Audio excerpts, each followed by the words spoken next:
How to use the 6-head machine to embroider on socks. Firstly, we input the USB to input the design we want to embroider in the machine.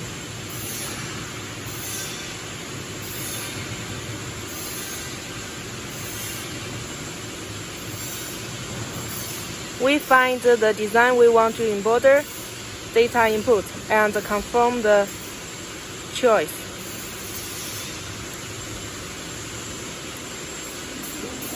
And then we come to the color. Choose the color according to the thread you put on the machine.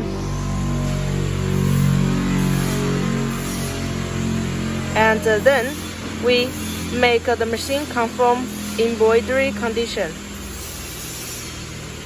After that,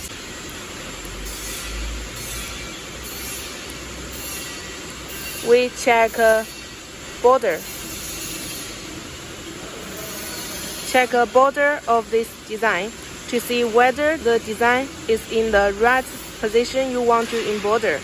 If not in the right position, you can adjust the design position by these buttons.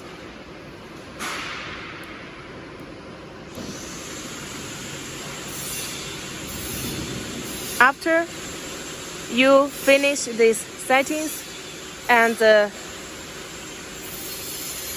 then you can press start button to make the machine start embroidery.